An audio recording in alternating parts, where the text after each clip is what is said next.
Nosso irmão Eliezer abriu a Bíblia em cima, e na hora que ele foi iniciar para Deus, o Senhor possa confirmar a mensagem através do Eliezer, do missionário. E ele foi lá no Lucas 13. Nós gostaríamos de compartilhar aqui Lucas capítulo 1. Nós estamos no culto que ainda tem o tema Enchei-vos do Espírito Santo. Aleluia, Deus! Aleluia! Glória a Deus! Enchei-vos do Espírito Santo. Temos que ser cheios do Espírito Santo. Temos que ter um vínculo com o Espírito Santo. Temos que ter uma vida com o Espírito Santo. Ter um relacionamento real com o Espírito Santo. O Espírito Santo, ele é real. Ele é o tutor da igreja. É ele que leva a noiva ao encontro do noivo. Glória a Deus! É ele que rege a igreja até o dia do arrebatamento. Glória a Deus. Todos acharam? Lucas, capítulo de número 1, a partir do versículo 1, você vai ler alguns versículos, vai assentar, mas permanecer com a sua Bíblia aberta ou com o seu celular, você que está lendo no celular. Amém? Diz a palavra do Senhor assim: tendo, pois, muito empreendido, pôr em ordem as narrações dos fatos que entre nós se cumpriram, segundo nos transmitiram os mesmos que presenciaram e desde o princípio foram ministros da sua palavra. Me pareceu também a mim conveniente escrevê-lo a ti, ó excelentíssimo Teófilo, por sua ordem, havendo-me já informado minuciosamente de tudo desde o princípio, para que conheças a certeza das coisas que já estás informado. Versículo 5. Existiu nos dias de Herodes, rei da Judéia, um sacerdote por nome de Zacarias, da ordem de Abias, cuja mulher era das filhas de Arão, e o seu nome era Isabel. E eram ambos justos perante Deus, andando sem repreensão e em todos os mandamentos e preceitos do Senhor. E não tinha filho, porque Isabel era estéril e ambos já era em avançada idade. E aconteceu que, exercendo ele o sacerdócio diante de Deus, na ordem do seu turno, segundo o costume sacerdotal, coube-lhe a sorte entrar no templo do Senhor para oferecer o incenso. E toda a multidão do povo estava fora, orando a hora do incenso. E o anjo do Senhor lhe apareceu quando lhe pera à direita do altar do incenso. E Zacarias, vendo, turbou-se e caiu o temor sobre ele. Mas o anjo lhe disse-lhe: Zacarias, não temas, porque o Senhor ouviu as tuas orações. E Isabel, tua mulher, dará à luz a um filho, a qual porás o nome de João. E terás prazer e muita alegria, e se alegrarão com seu nascimento, porque será grande diante do Senhor. Não beberá vinho, nem bebida forte, e será cheio do Espírito Santo, desde o ventre da sua mãe. Pode se assentar. Em nome de Jesus. Glória a Deus. Queridos irmãos e todos que estão aqui nesta noite, essa narrativa única de Lucas, o evangelista, Há muito que nós precisamos aprender sobre este homem. Quem foi Lucas? De onde veio Lucas? A importância da sua escrita. No ponto técnico e teológico, Lucas foi, na minha concepção, pastor Arley falando, um dos grandes homens da Bíblia, mesmo andando anonimamente do lado do apóstolo Paulo, um dos maiores ganhadores de almas do Novo Testamento, o doutrinador do Novo Testamento. Lucas teve uma importância surreal. Se você pegar a Bíblia que nós estamos com ela nas mãos, que nós acabamos de ler, a Bíblia protestante, podemos chamá-la assim, você for pegar todos os autores dessa Bíblia que nós temos, né?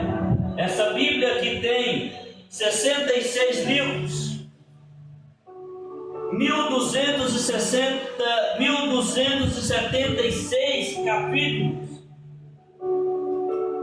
e todos esses livros, todos esses capítulos, tiveram cerca de 40 autores, 40 escritores que escreveram todo o andamento dessa Bíblia.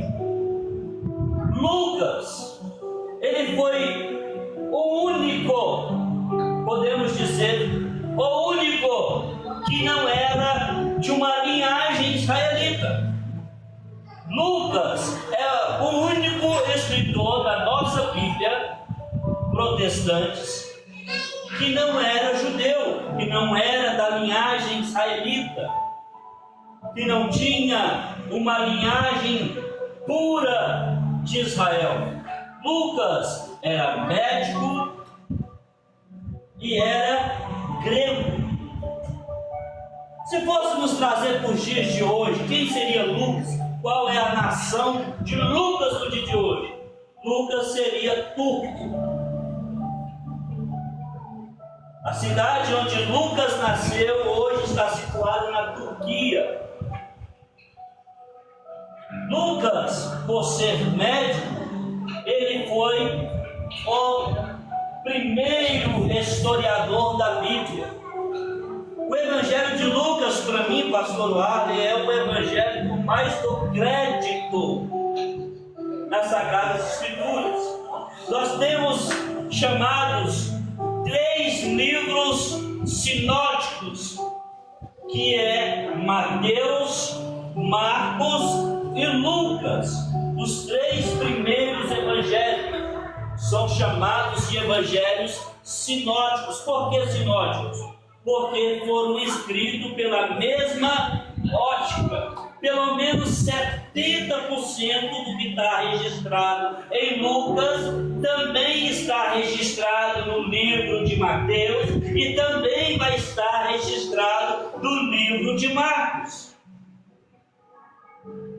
Então nós vamos ver aqui nessa narrativa de que nós lemos que Lucas vai trazer algo a respeito do início, diferente de todos os outros. Ele vai trazer uma revelação, ele vai trazer algo diferente de todos os outros. No capítulo 1 que nós lemos, o que Lucas vai dizer? Olha, eu fui pesquisar, fui investigar, fui saber daquelas pessoas que viveram e que ouviram os fatos que hoje é falado pelo mundo. Qual fato era esse?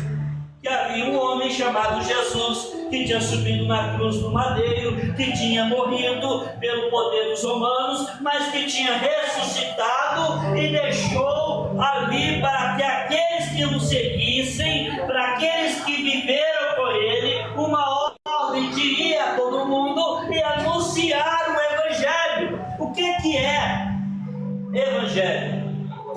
Evangelho quer dizer boas notícias, boas novas. Boas notícias, boas novas. Aleluia. O engraçado é que o evangelho de hoje não tem mais boa notícia. O evangelho de hoje, ela vai olhar para um assassino. O evangelho de hoje olha para um assassino e fala: você tem que morrer. O evangelho de hoje vai pronunciar dizendo assim: bandido bom é bandido morto. O evangelho de hoje, ele vai pegar o homossexual e lançar no inferno. O evangelho de hoje vai pegar os religiosos e vai lançar no inferno. Porque para muitos pastores, se você não é da igreja dele, você vai para o inferno. Se você é católico, você vai para o inferno.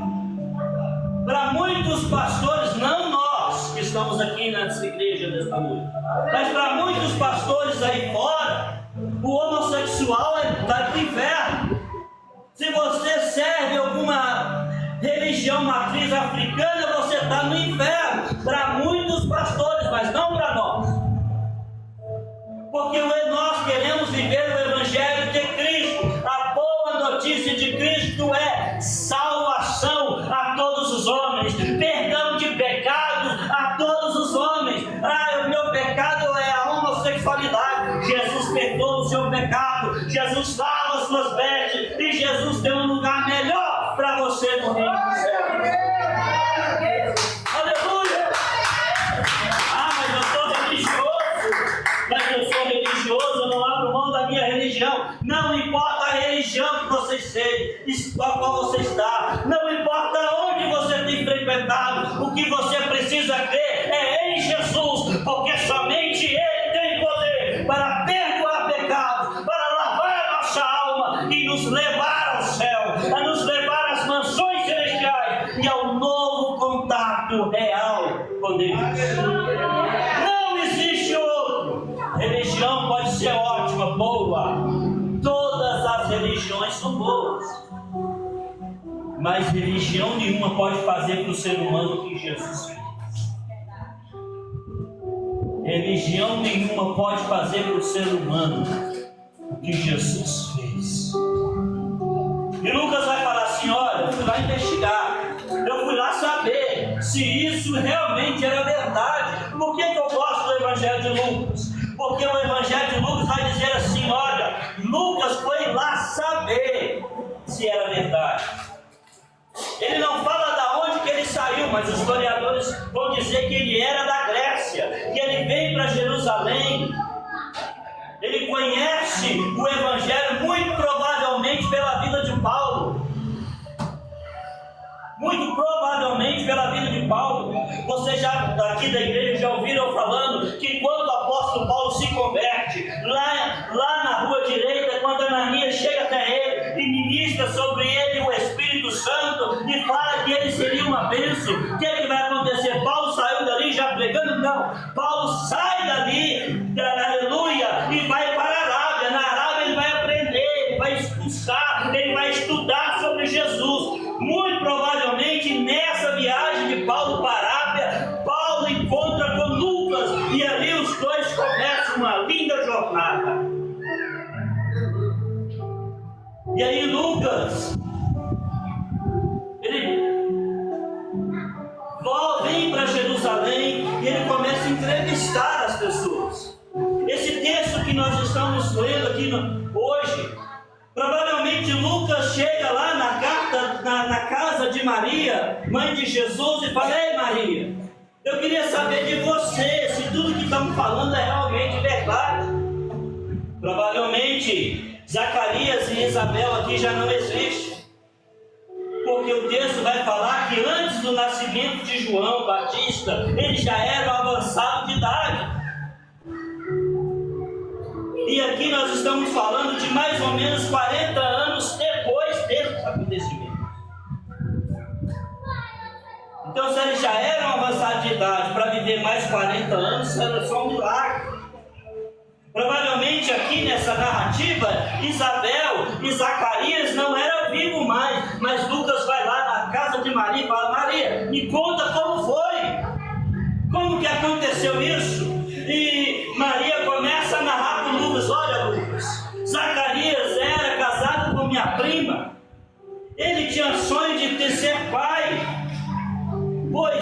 A gente estamos vivendo numa outra cultura, mas nessa cultura aqui, na cultura israelita, na cultura de um sacerdote, o sacerdote levaria uma vida infeliz, uma vida incompleta, se ele não gerasse filho, se ele não gerasse alguém que pudesse continuar com o seu legado sacerdotal.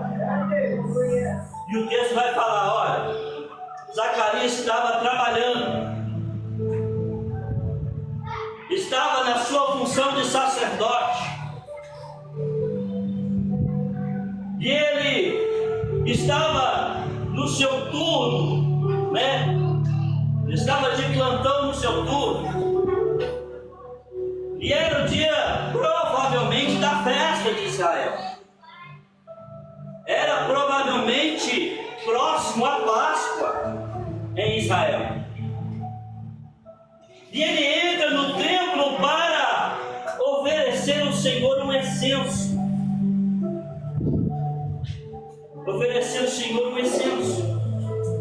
A Bíblia vai falar que ele entra dentro do santuário. Ele entra dentro do santuário. E lá dentro do santuário, que podemos dizer aqui um lugar santo, não um lugar santíssimo, mas um lugar santo. Ele entra dentro do lugar santo e está ali oferecendo ao Senhor a oferta do incenso.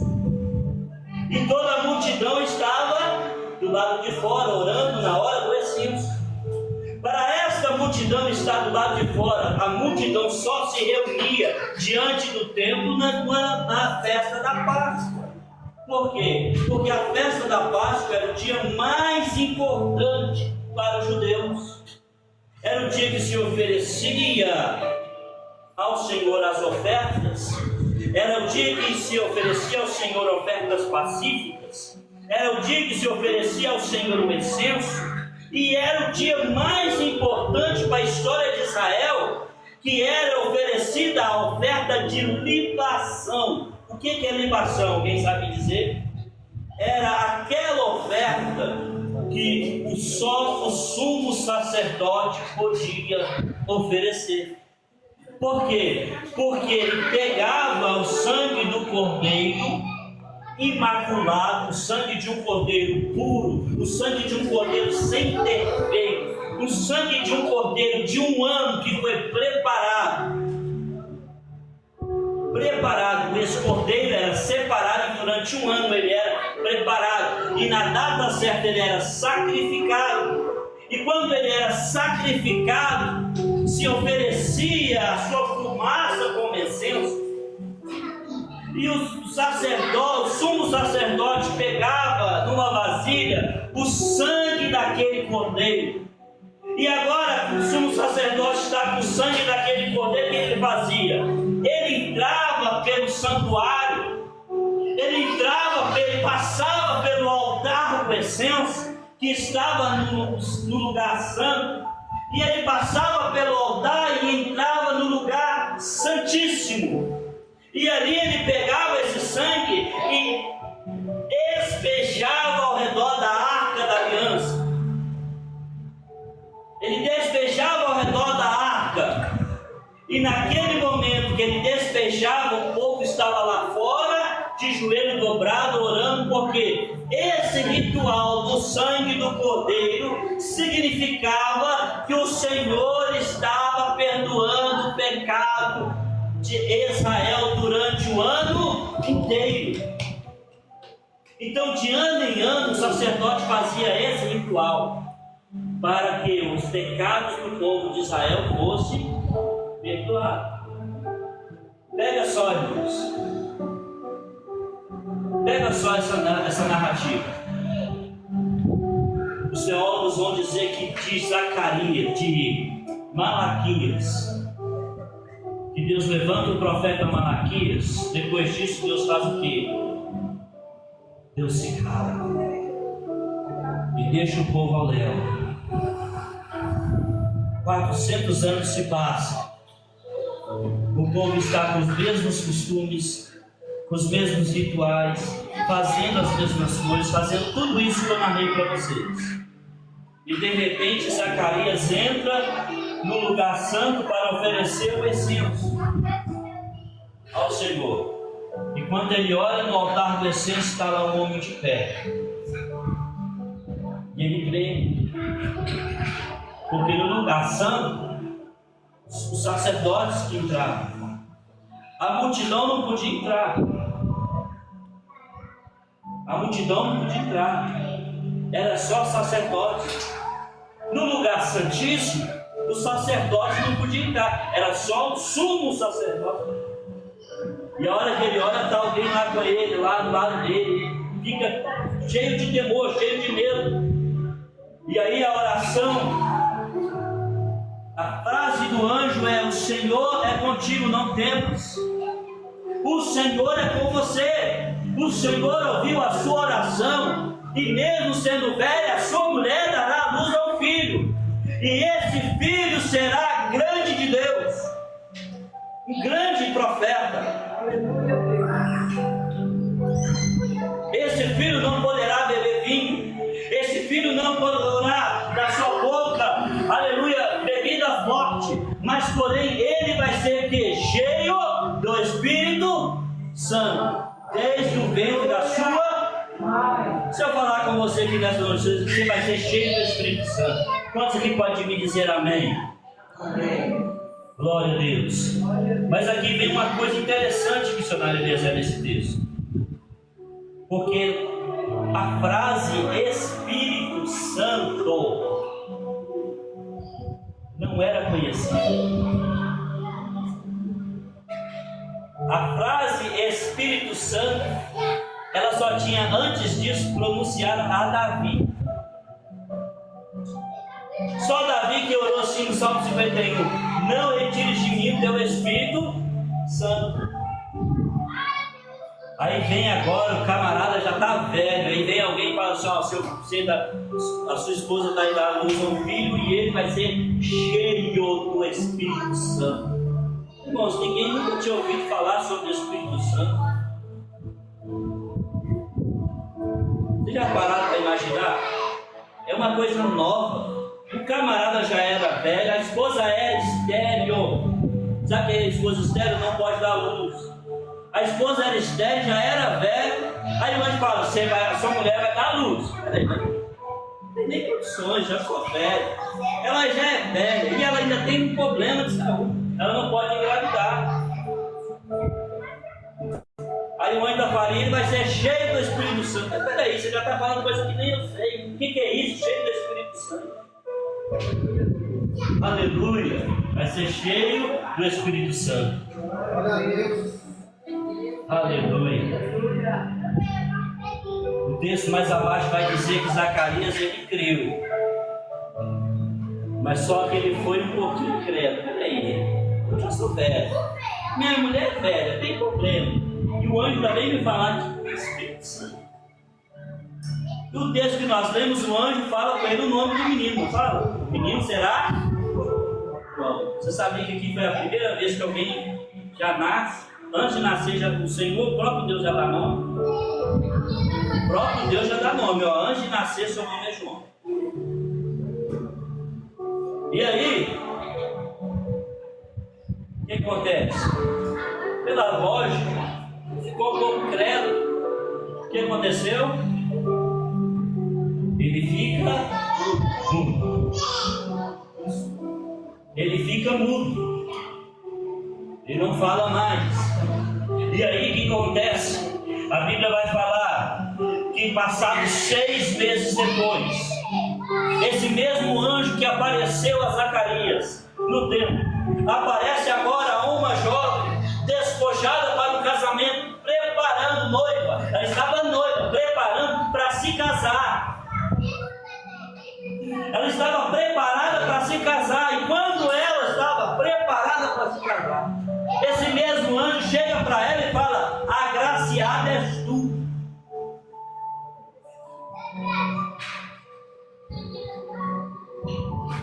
Ela toma um susto. O que esse homem está falando? O que esse homem está falando? Aleluia. E o o anjo chega para ela e fala assim: olha, você vai dar a luz a um filho. Vamos ler junto aqui? Versículo 26. E no 6º mês, o anjo Gabriel, enviado por Deus, foi à cidade da Galileia, chamada Nazaré, e uma virgem despojada de um homem cujo nome era José, da casa de Davi. E o nome da virgem era que? Maria. E o anjo, entrando onde ela estava, disse: salve, agraciada, o Senhor é contigo, bendita és tu entre as mulheres. Uma coisa importante na vida do ministério de Lucas, você sabia disso? Lucas, ele foi responsável, através da narrativa de Lucas, surgiu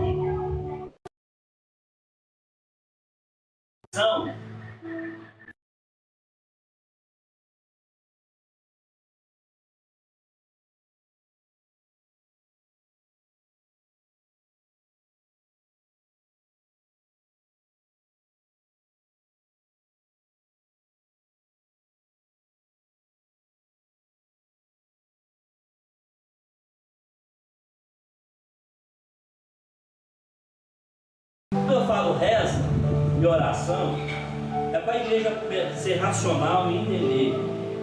Amém? Nós brasileiros falamos oração quando estamos na igreja, e os católicos falam reza. Nós brasileiros fazemos essa divisão, mas em muitos países, principalmente da Europa, oração e reza é a mesma coisa. Não tem diferença. Nós fazemos diferença. Então, quando o pastor fala assim: vamos fazer uma reza, dá glória a Deus e reza por ele. Aí a gente que é crente fala assim: não, reza é quando ele vai ler um texto. A gente não faz isso todo dia. Nós pastores não começamos a oração do mesmo jeito. É raro você ver uma oração diferente. É: Senhor meu Deus e meu Pai. Se é assim, então nós estamos rezando também. Não fazendo sempre a mesma coisa. Então, oração e reza é a mesma coisa. Não confunda oração e reza com leitura de texto ou de Deus, como diz a Igreja Católica. Mas oração e reza é a mesma coisa. E aqui o que acontece? O anjo chega para ela e fala: salve, o Senhor é contigo, bendita és tu entre as mulheres. E vendo ela, turbou-se muito com aquelas palavras, considerando que saudação era esta. E disse-lhe então o anjo: Maria, não temas, porque achastes graça diante de Deus. E eis que do teu ventre conceberá e dará à luz a um filho, e lhe porás o nome de quê? Jesus. O segundo que desceu com o nome pronto, Jesus. E esse será grande, será chamado Filho do Altíssimo, e o Senhor Deus lhe dará o trono de Davi, o teu pai, e reinará eternamente na casa de Jacó, e o seu reino não terá um fim. E disse Maria ao anjo: como se fará isso, visto que não conheço homem algum? Respondeu-lhe o anjo e disse-lhe: descerá sobre ti o quê? O Espírito Santo, e a virtude do Altíssimo te cobrirá com sua sombra, porque esse também é santo, e de ti nascerá, e o que de ti nascerá será chamado Filho de Deus, o Filho do Altíssimo. Aleluia. Versículo 36. E eis que também Isabel, tua prima, concebeu um filho na sua velhice, e este é o sexto O sexto mês. Para aquela que era chamada estéril. Ela era estéril. Aí vem um versículo que todo mundo conhece. Porque para Deus nada é impossível. Nada é impossível. Nada é impossível. Eita glória. Preste atenção nessa mesma narrativa. O anjo chega para uma menina de mais ou menos 14 a 15 anos e fala: você vai dar a luz. E aí ela pergunta: mas como eu vou dar a luz se eu ainda não casei? Estou preparando para casar, mas ainda não casei. Não tive contato com nenhum. Como é que eu vou dar a luz? Aí o anjo fala para ela: olha, descerá sobre você o Espírito Santo. Bom, é para ficar louco, não. Peraí, descerá sobre mim quem? Não tinha falado, ninguém ouvia falar a palavra do Espírito Santo. Se você ler todo o Antigo Testamento, você vai ver a palavra Espírito de Deus. Mas Espírito Santo, ninguém ouvia falar. Descerá sobre ti o Espírito Santo, e o poder do Altíssimo te cobrirá. Ele será filho do Altíssimo. E o anjo fala: para você saber de tudo isso que eu estou te falando é verdade, Isabel, sua prima, que é velha e é estéril, está grávida de 6 meses. Vai lá ver. E aí a Bíblia vai falar que Maria foi. Maria vai lá ver Isabel. Maria vai lá ver Isabel. Enquanto Maria chega para ver a sua prima Isabel, versículo 38, naqueles dias, levantando-se Maria, foi apresentar-se às montanhas, na cidade chamada Judá, e entrou na casa de Zacarias, e saudou a Isabel.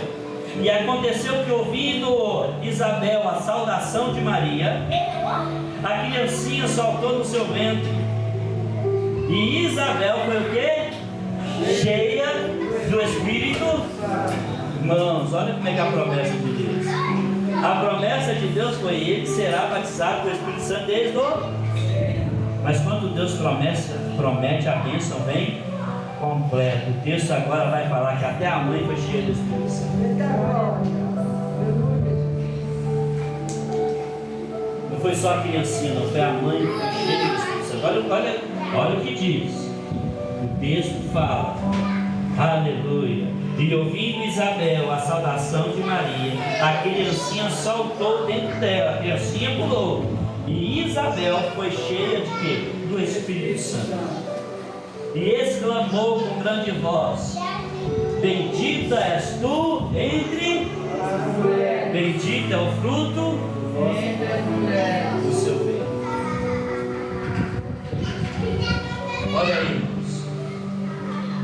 Olha o que Deus faz. Deus promete a Zacarias que ele daria, que a sua esposa daria a luz a um filho, e que essa criança seria cheia do Espírito Santo. Deus promete a Maria que ela daria a luz ao Filho do Altíssimo, e que seria cheia do Espírito Santo. Glória a Deus.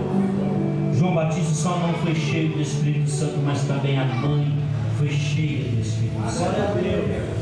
O texto não vai dizer a idade, olha só, para vocês entenderem, o texto não vai dizer a idade de Isabel, nem de Zacarias, mas vai falar que eles eram avançado de idade nessa época aqui, tinha no mínimo 80 anos, para vocês saberem. Avançado de idade nessa época daqui, tinha no mínimo 80 anos, para vocês saberem. Foi cheio do Espírito Santo. Para me encerrar, você lembra que nós falamos que Zacarias ficou mudo quando o anjo falou para ele em hebreu? Lá vem Isabel dá luz à criança. João Batista nasce, a criança nasce, está todo mundo lá. Qual nome vão dar para essa criança? Qual nome que vão dar para essa criança? Zacarias estava lá mudo, né? Ficou quase um ano sem falar nada. Né? Qual o período da gestação? 9 meses. Ficou 9 meses sem falar.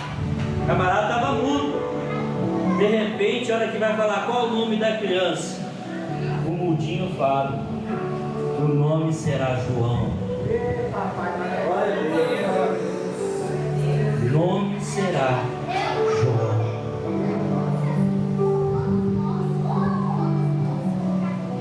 Por quê? Porque ele também foi cheio de Espírito.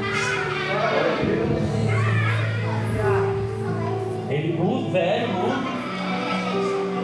Na nossa geração de hoje, o cara amarado tem 80 anos, ficou mudo.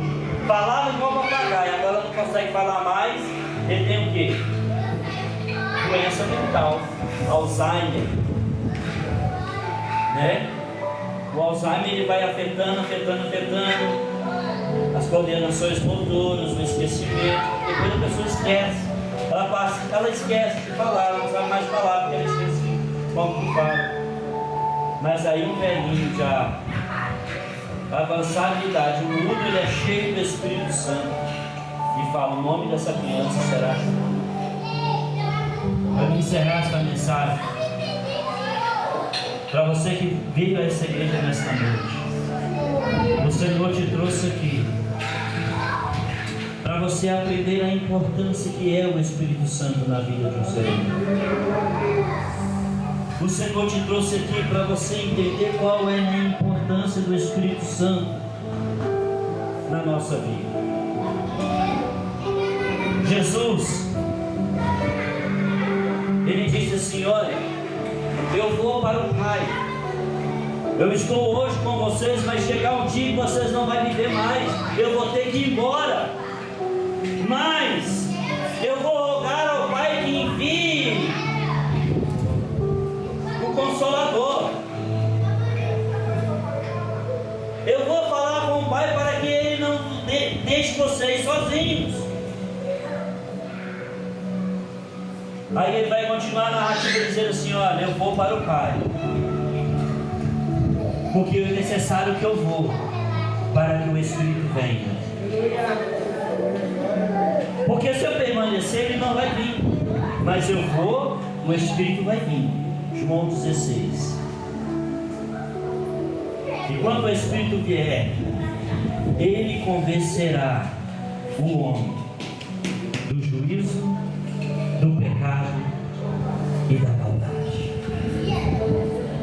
Do pecado, melhor dizendo, do pecado, do juízo e da maldade. Sabe aquelas pessoas religiosas que acham que a religião pode salvar ela? E que tudo que a religião prega para ela é aquilo que vai ser. É assim várias religiões por aí. O católico acredita que só há salvação ouvindo a voz do Papa. Há muitos evangélicos que acreditam que só vão ser salvos porque ouviram a voz do pastor, a ordem do pastor. Mas como eu falei, a salvação está em Jesus. Amém. Glória a Deus. O Papa não pode salvar ninguém. O Buda não pode salvar ninguém. Allan Kardec não salvou ninguém. Maomé não salvou ninguém.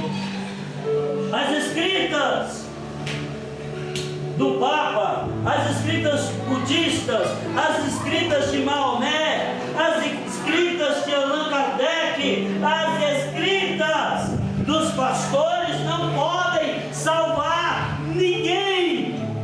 Quem salva é Jesus. Mas tem muitas pessoas,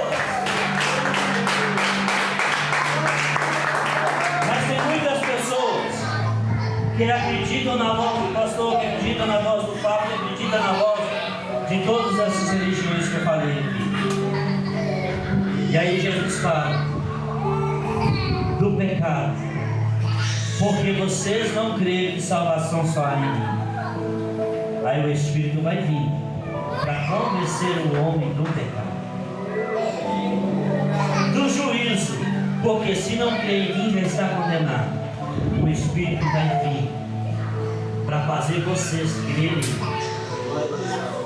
e da maldade, porque o homem é perverso, o homem é depravado. Sem o Espírito Santo ninguém chegará a isso. Sem o Espírito Santo ninguém será salvo. O apóstolo João vai dizer assim, que ninguém pode dizer que Jesus é o Senhor se não for pelo Espírito Santo. Se não for pelo Espírito Santo. Então essa palavra é para você nesta noite, para que você possa crer em Jesus Cristo, para que você possa crer no Espírito Santo, para que você possa ser cheio do Espírito Santo. Preste atenção numa coisa.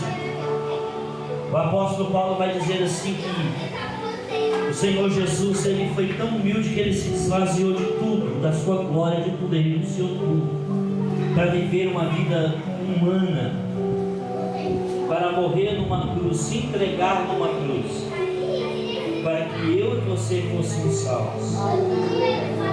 Do outro lado, o Espírito Santo, ele veio com a sua onipresença e encheu, aleluia, todos os nossos corações que estamos aqui nesta noite, desde a menor criança, que é aquela criancinha que está no colo da mãe. O Espírito Santo veio, ele entrou dentro do nosso coração e ele faz morada na nossa vida. Deixa o Espírito Santo morar em você, deixa o Espírito Santo habitar em você. Dá lugar para que ele transforme a sua vida, dá lugar para que ele transforme o teu coração. Aleluia, glória a Deus. Coloque sobre os seus pés, eu vou orar por você nessa noite. Nós já passamos aqui 5 minutos, vamos orar.